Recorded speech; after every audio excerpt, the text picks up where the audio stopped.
말이 그때 라인이 깔끔하게 잘 나오면 교회 나올 수 있고요. 그렇지 않으면 너무 부끄러워서 교회 못 나옵니다. 이런 자매에게는 무슨 말을 해야 될까? 순간적으로 마음의 기도가 되었습니다. 그리고는 제가 이 자매에게 이렇게 말했습니다. 이 사람아, 그런 대수술을 받으러 가는데 어떻게 너는 목사에게 기도도 안 받고 갈 생각을 하고 있냐? 그랬더니 이 자매가 하는 말, 그런 것도 기도받고 가요? 치질도 기도받고 가는데 당연히 기도받고 가야지. 대신에 기도받으니까 멀리 가지 말고 가까운 데서 했으면 좋겠어. 그랬더니 전화를 여기저기 하더니요, 화요일날 2시로 병원 예약을 했습니다. 교회로 11시까지 와. 그리고 교회 11시에 제가 마침 있었습니다. 누가 문을 열고 들어오는데 그 자매가 올 거라고는 상상도 못했습니다. 어쩐 일이요? 하고 물었습니다. 목사님, 저 기도 받으러 오랬잖아요. 그때사 생각이 났지요. 얼른 와 기도하고 기다리고 있었어. 무릎 꿇어 머리에 손을 얹고 기도합니다. 여러분 같으면 뭐라고 기도하시겠습니까? 주여, 이 자매가 쌍꺼풀 수술하러 갑니다. 라인 깔끔하게 정리하여 주시고 좋은 의사 만나게 하소서. 제가 기도를 했습니다. 온몸에 식은땀이 나는 기도를 했습니다. 그리고 이 자매가 이틀 있다 전화가 왔습니다. 목사님, 큰일 났어요. 왜? 그때는 붕대를 붙일 때였거든요. 짝짝 같아요. 몰라고 건드려 기도받았는데 내버려둬. 그리고는 제가 다시 핸드폰에 대고 기도를 시작했습니다. 하나님, 큰일 났습니다. 이거 기도받고 한 거 아닙니까? 라인 양쪽 똑같이 한 치의 오차도 없이 정리하여 주시옵소서 기도를 했습니다. 그랬더니 그 자매가 그 다음 주일날 선글라스를요, 요따만한 선글라스를 끼고 예배를 드리러 왔습니다. 사람들이요, 이렇게 연약해져 있습니다. 아무것도 아닌 길로 주님을 등지고 떠나갑니다. 이유가 뭘까요? 잃어버린 능력 때문입니다. 어떤 말 하나 들으면요, 방어할 능력조차 없어서 힘을 잃어버리고 사는 거예요. 누군가 나에게 손가락질 했다고 여겨지면 얼마든지 주님을 등지는 세상을 지금 우리가 살아가고 있다는 거예요. 여러분, 능력을 가지십시오. 하나님이 주신 능력을 회복하십시오. 그게 우리에게 복인 줄 믿으시기 바랍니다. 어느 사회, 어느 민족, 어느 개인도 망한 이유가 있다면 그것은 다 죄 때문입니다. 청년이고 노인이고 그 망한 이유를 따져보자면 다 죄 때문입니다. 그런데 자세히 들여다보면 죄 때문이 아닙니다. 회개하지 않기 때문입니다.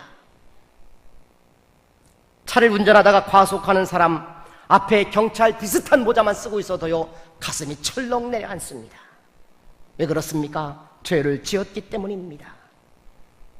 그러므로 우리는 늘 하나님 앞에 회개하는 능력을 가져야 우리의 능력도 다시 되살아난다는 사실을 기억하셔야 합니다.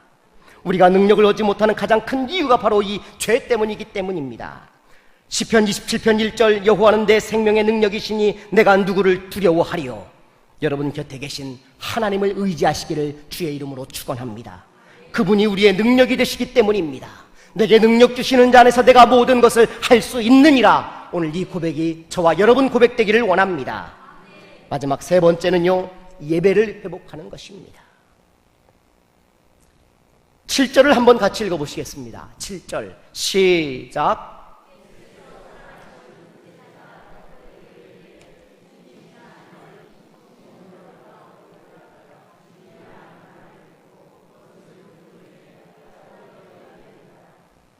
아멘.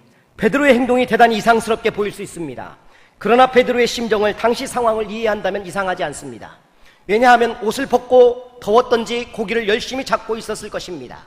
그러다가 누군가 주님이라는 말에 벌떡 일어나서 뛰어내리려다가 달라진 모습을 보입니다. 뭐가 달라졌을까요? 베드로가 옷을 갖추어 입습니다. 매우 짧은 순간이지만 주님께 예의를 갖추며 이제 비로소 베드로가 달라진 모습을 보이고 있는 것입니다. 옛날에 베드로라면 그냥 뛰어내려갈 사람입니다. 그러나 지금 베드로는 분명히 달라졌습니다. 주님 앞에 예의를 갖추고 있는 것이지요. 사랑하는 성도 여러분, 예배가 우리에게 능력인 줄 믿으시기 바랍니다.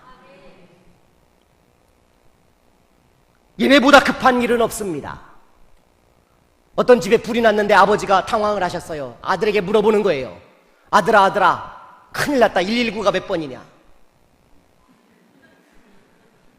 아들이 뭐라고 말한지 아세요? 아버지 이럴 때일수록 당황하시면 안 됩니다. 제가 114에 얼른 물어볼게요. 예배보다 급한 일은 없습니다. 예배는 모든 길에 우리에게 우선이어야 합니다. 예배만큼 소중한 일도 없습니다. 예배는 우리가 평생을 두고 목숨 걸어야 할 매우 중요한 일임을 우리가 잊어서는 안 되는 것입니다. 짧은 순간이지만 베드로가 지금 주님 앞에 예의를 갖추는 이 예배자의 태도, 우리가 배워야 하는 것입니다. 가인과 아벨의 예배를 창세기 4장에서 우리는 살필 수 있습니다. 가인의 예배는 피가 있고 아벨의 예배는 피가 있고 가인의 예배는 피가 없습니다. 우리는 그걸 문제 삼지만 본문만 보아도 무엇이 문제인지 분명히 살필 수 있습니다. 4장 4절에 뭐라고 나오느냐? 아벨과 그 제물은 받으셨지만 가인과 그 제물은 받지 않았다. 과라는 말이 중요합니다. 아벨과 가인과라는 말이에요. 예배는 우리 자신이 온전히 드려질 수 있는 것이어야 진정한 예배가 된다는 사실입니다. 사람이 살면서 장수한다는 것 복입니다. 그러나 건강하지 못한 사람이 장수하는 걸 복이라고 이야기하는 사람은 없습니다. 신앙생활 그리고 예배생활, 우리가 오랫동안 장수해야 할 일입니다. 그 예배에 우리가 시들시들하면 되겠습니까? 그 예배가 우리가 날마다 은혜롭고 그 예배 가운데 하나님을 만나고 그 예배 가운데 찬송할 때 힘이 나는 그런 예배를 드릴 수 있어야 마땅하지 않습니까? 사람들은 지나간 과거를 들어 우리를 자꾸만 불편하게 할 때 많습니다. 그러나 하나님이 보지 않는 것이 있습니다. 지나간 과거 하나님 보지 않습니다. 저처럼 잘생긴 용모 하나님 보지 않습니다. 하나님이 보는 건 뭘까요? 예배하는 사람, 지금 잘났든 못났든 지금 예배할 줄 아는 사람, 하나님 앞에 변화되어 예배하려고 각오하는 사람, 하나님이 그런 사람들을 들어쓰시고 복 주신다는 사실을 여러분 기억해야 할 것입니다. 할렐루야. 돈 벌고 싶습니까? 여러분 돈 벌고 싶지요?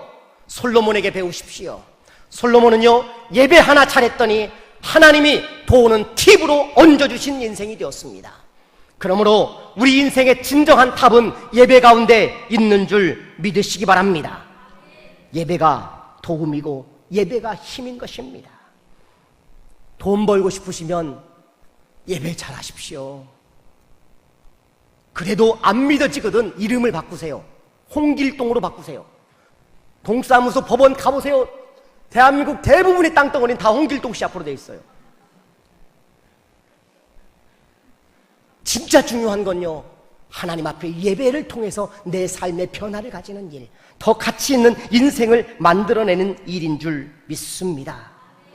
우리나라는 잘하는 게 참 많습니다. 못하는 게 없지요. 정말 잘합니다. 컴퓨터도 만들었다 하면 우리가 1등, 핸드폰도 만들었다 하면 세계 1등 아닙니까? 올림픽도 우리나라가 세계 1등입니다. 왜 올림픽이 전 세계 우리나라가 1등인지 제가 설명해 드릴게요. 베이징 올림픽 때 우리나라가 7등 했습니다. 사실은 따지고 보면 1등입니다. 따라서 아시죠? 우리는 원래 짧다. 우리 민족은 원래 짧아요. 그런데요, 육상에요, 금메달이 60개가 있어요. 이런 불합리한 게 어디 있습니까? 100m의 금메달, 200m 금메달, 400m 금메달, 1600m 금메달, 3200m 금메달. 그것도 부족해서 놓고 달립니다. 허들 달리기. 만약에 우리가 잘 아는 양궁이 100m 양궁, 200m 양궁, 400m 양궁, 800m 양궁, 1600m 양궁, 3200m 양궁, 허들 양궁 잃어보세요. 금메달 다 누가 가져옵니까? 우리가 가져오는 거예요, 여러분. 대단한 겁니다. 그럼에도 불구하고 이렇게 좁은 나라에서 못하는 게 없는 민족. 과거 우리가 뭘 잘한지 아세요? 예배 잘하는 민족이었어요. 저는 이게 회복되어져야 된다고 생각하는 겁니다. 여러분, 예배에 목숨 거십시오. 그러면 하나님이 인생을 바꿔주십니다. 여러분이 지금 왜 이렇게 잘 사는지 아세요? 지금 한번 옛날 과거하고 비교해 왜 잘 됐는가 한번 생각해 보세요. 우리 동네는 왜 잘 되고 우리 나라는 왜 잘 됐는가 생각해 보십시오. 예배하는 민족이었기 때문입니다. 할렐루야.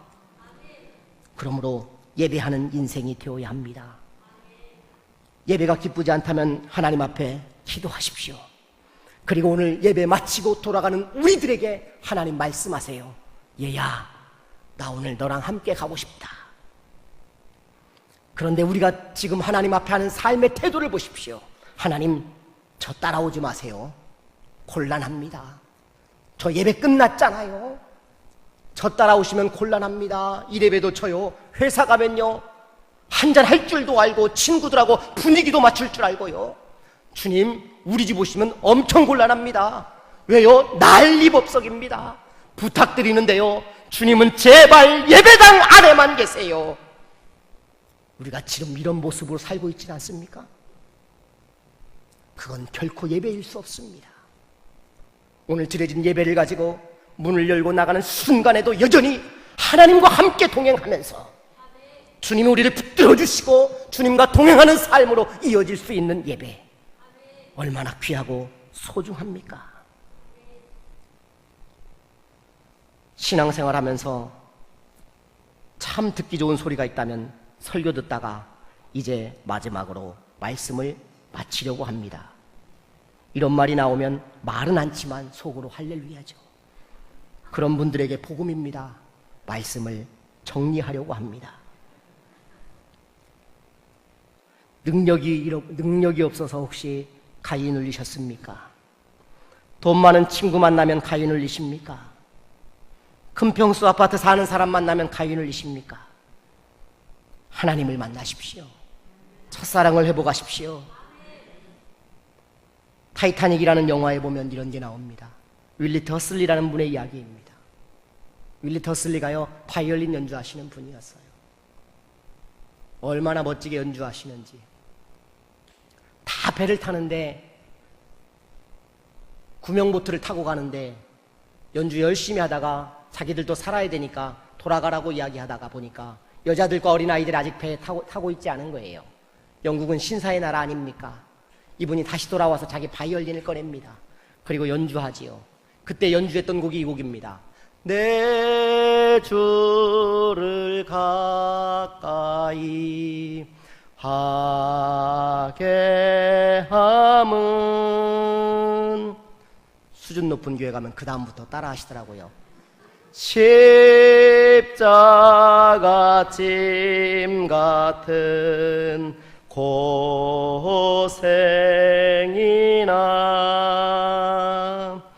내 일생 소원은 늘 찬송하면서 주께 떠나가기 원합니다.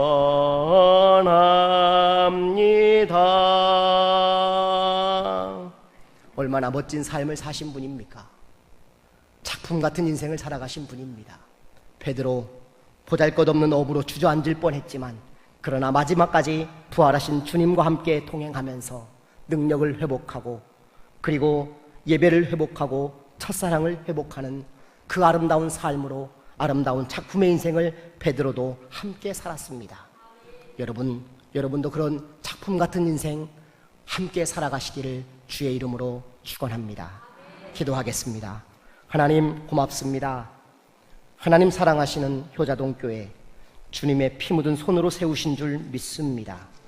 기도하고 있는 큰 기도의 제목을 들어 응답하시고 이 시대에 아름답게 회복하는 교회가 되어서 주의 영광 드러날 수 있는 복되고 아름다운 교회 되게 인도하여 주옵소서. 오늘 특별히 여전도의 연합회가 하나님 앞에 헌신의 제단을 쌓습니다.